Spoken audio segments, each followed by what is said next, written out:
#1 in the Ozarks. This is KY3 News at 6.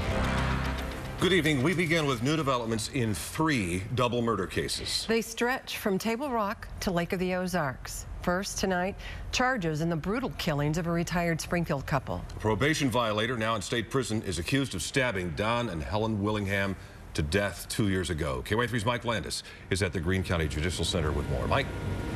Yeah, in fact, officials are telling us the guy they believe that did this, committed the murders of the Willinghams, confessed to that crime nearly a year ago, and he's just now being charged. Take a look here. This is the guy authorities say is responsible for these murders. It's Jose Alberto Huckleberry Jr. He's 25 from Springfield here.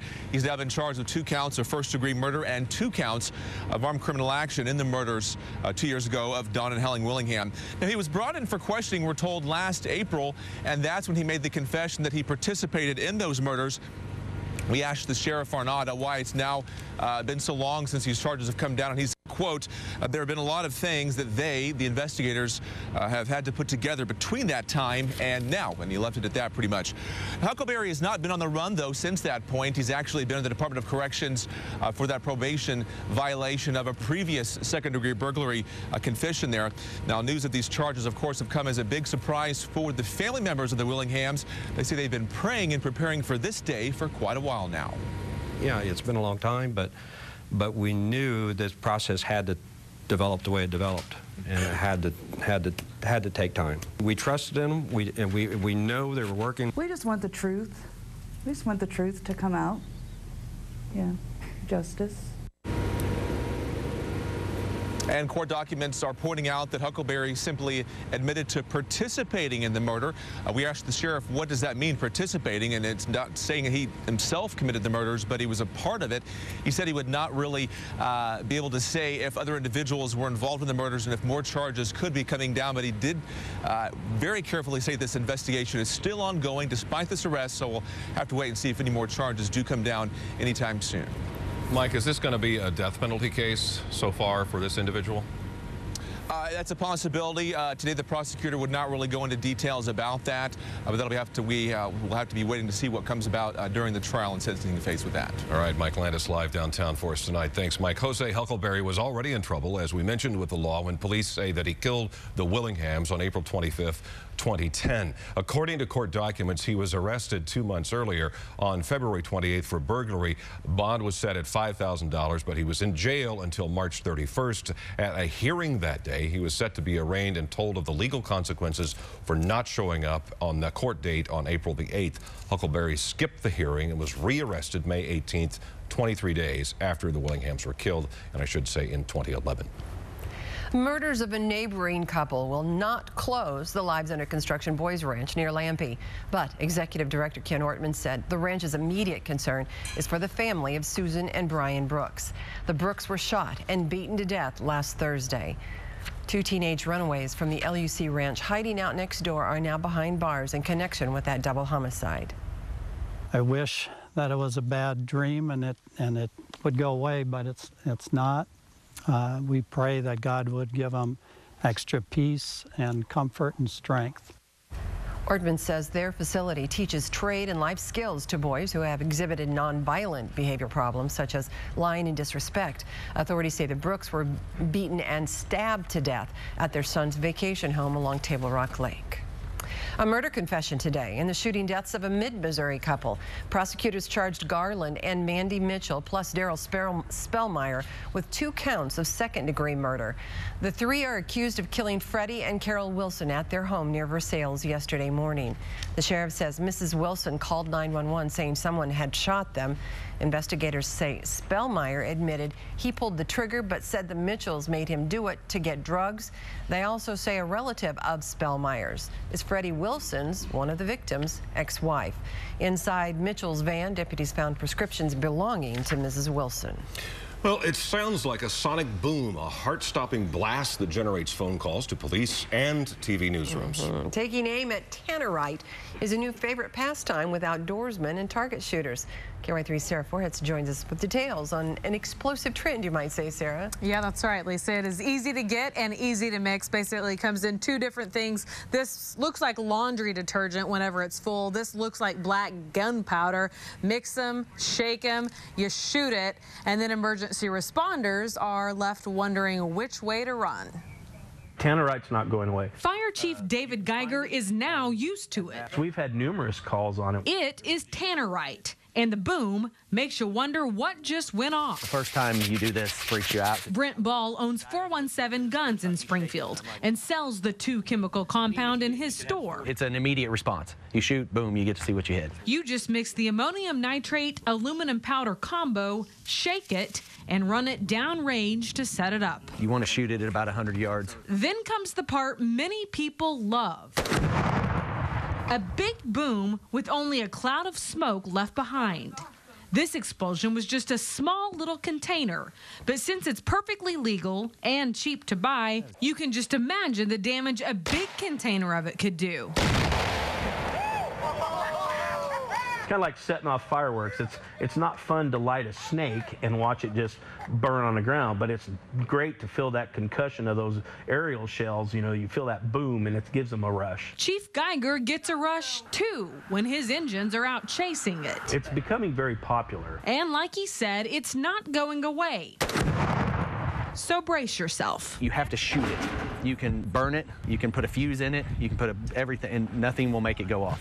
If you shoot it with something smaller than a 223, it just punches a hole in the side of the can and doesn't do anything. More people are kind of figuring it out what it does, and it's cool. And of course, the last explosion we all heard was over the weekend. It was actually in the Mount Vernon area, but people as far away as Ozark heard it. So, Steve and Lisa, most people just shoot off one at a time because they're actually using it for target practice. But obviously, that is not always the case, as many of us heard and felt. Well, fun with a gun, I guess. Yeah. Sarah Forhetz tonight, thanks.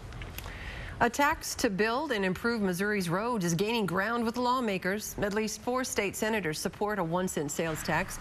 It would require voter approval to collect the tax for 10 years. Supporters say it would bring in at least $500 million a year. The Missouri Department of Transportation endorses the tax. Highway officials say it would cover the shortfall that could delay projects to relieve traffic congestion. The bill allowing handguns in Arkansas churches is on the governor's desk to sign. Governor Mike Beebe says he will, but he also wants companion legislation to address concerns insurance companies could raise premiums on houses of worship that allow weapons inside. Arkansas had been one of only 10 states that banned guns in church until now. Wow, pancake lovers unite and pass the syrup. Local IHOPs are serving up free stacks of buttermilk pancakes. And as KY3's Emily Wood shows us, it means a stack of dollars for a cause close to the hearts of Ozarkers. They come in all shapes and sizes. We're eating pancakes. We're talking about pancake lovers, and thousands of them across the country are filing into IHOP restaurants for an experience they describe as, oh my goodness, like heaven, because I never have them, so it's a treat for me. It's heaven for the kids. It is heaven. We are doing our National Pancake Day, raising awareness and money for the Children's Miracle Network to support local children. The goal, to raise $3 million nationwide, with every penny raised in Springfield staying in Springfield. We believe that family and children are a blessing that can't be matched by anything else, and we think that it's very important to support children and the families that need help. They're giving away so many pancakes today that if they stack them all up one by one, it would be 16 miles worth of buttermilk pancakes. Well, you start to see them start to bubble, and then once you see them start to bubble, the edges turn a little dull. When they turn a little dull, then it's time to flip them. 20 sizzling cakes are on the grill at all times, with 6 cooks flipping as fast as they can and 17 servers delivering them by the platefuls to customers happy to dig in and give back. All right, we have the short stack. It's really neat. It gives it a purpose, so that's great. Any kind of help that you can give to the children, you know, is a wonderful thing. In Springfield, Emily Wood, KY3 News. The fundraiser runs until 10 o'clock tonight. You can donate any amount for the short stacks, and Bon appetit. Makes me hungry, doesn't it you? Every food story.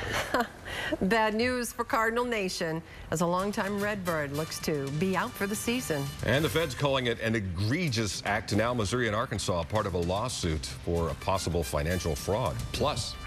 And we've made it 2 nice days in a row. The big question is, can we make it 3? And when will the rain arrive? I'll answer those questions when I come back. You're watching KY3 News at 6 with Lisa Rose, Steve Grant, Jay Shirton with Contact KY3, Storm Team meteorologist Ron Hurst, and sports director Ned Reynolds. The Ozarks' #1 newscast.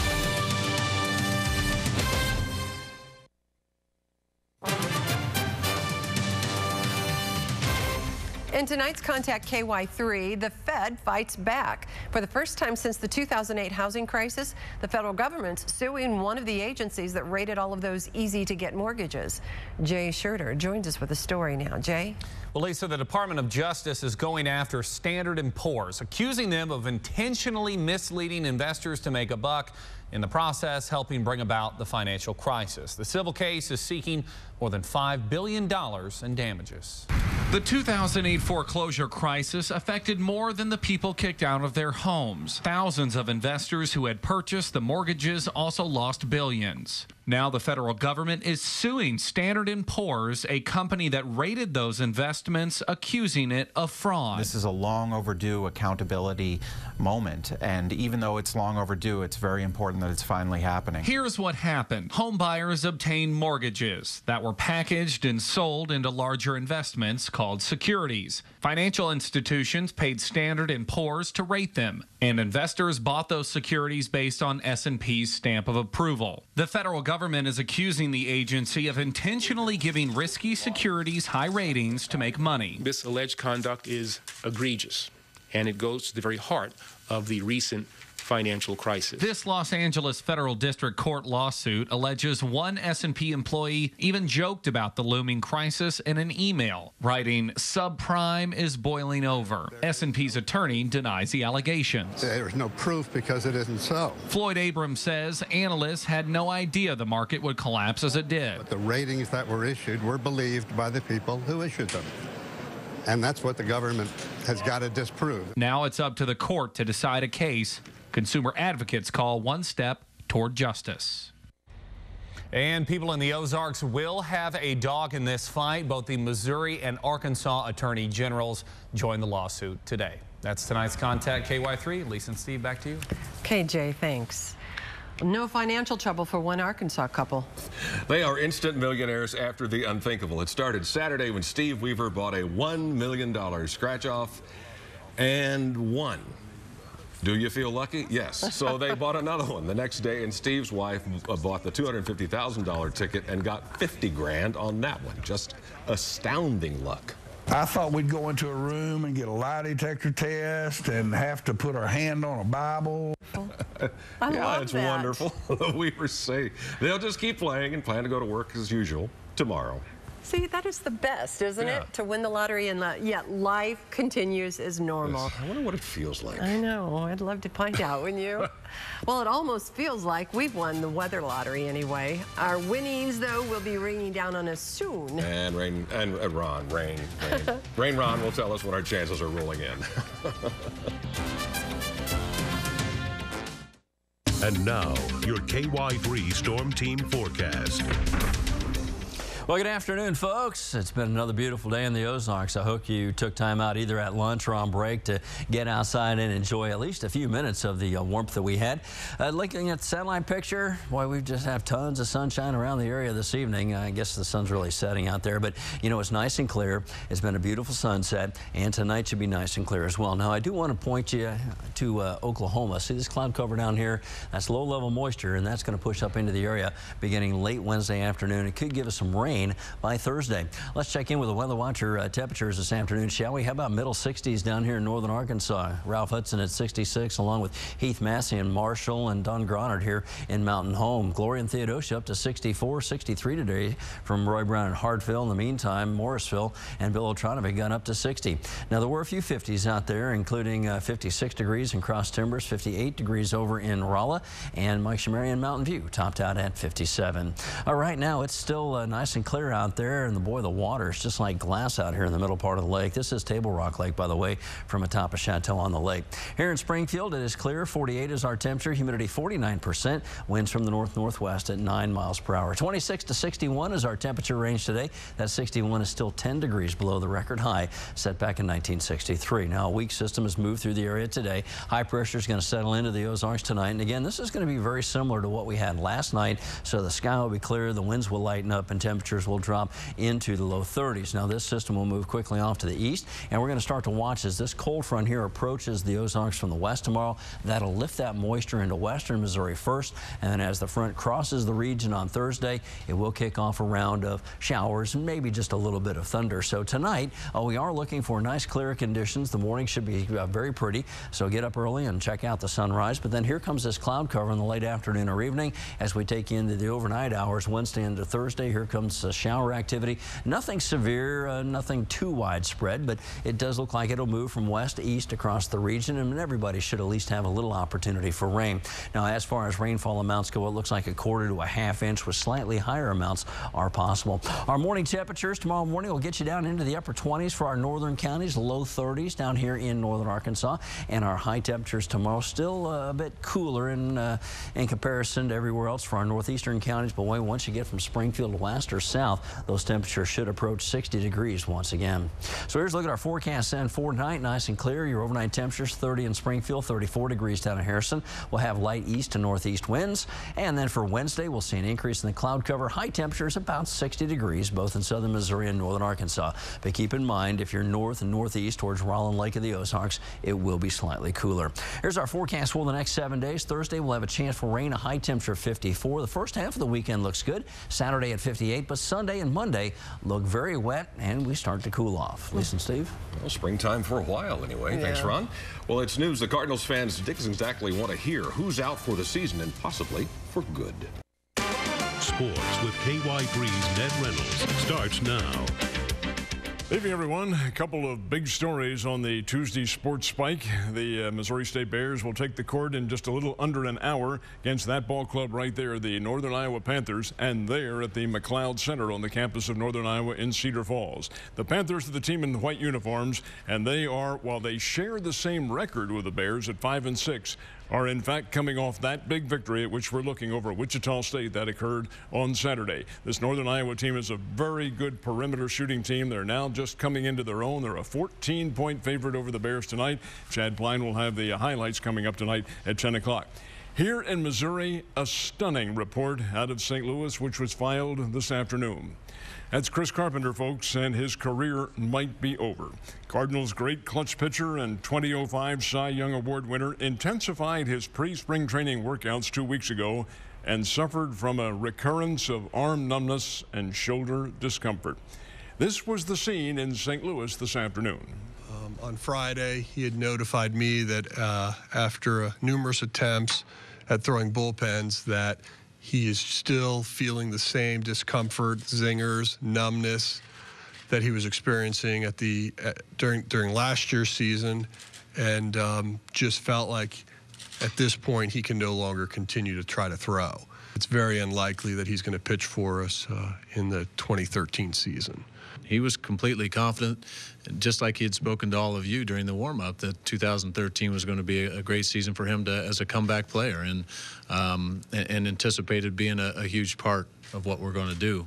Do I envision Carp returning? I would say it's very unlikely. So no. So right now, the Cardinals' rotation is Adam Wainwright, Jake Westbrook, Jaime Garcia, and maybe Kyle Loesch. Is that possible? He's a free agent, hasn't signed with anybody yet, still out in Arizona. Stay tuned. The Missouri State University football Bears have officially released their 2013 schedule. It is a dandy schedule. 6 home games. It is a 12-game schedule.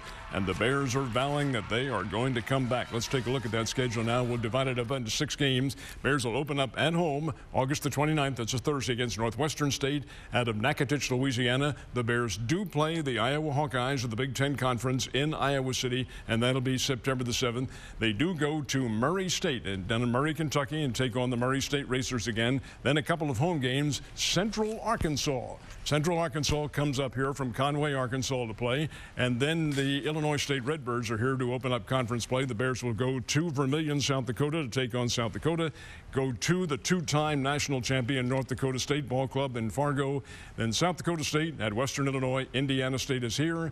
The Bears will close the season against Northern Iowa at the Plaster Sports Complex. That is a great schedule. Tomorrow is signing day. We should have just an awful lot of interesting names forthcoming. Sports 6. Busy, busy, busy. Yes, ma'am. We'll be right back.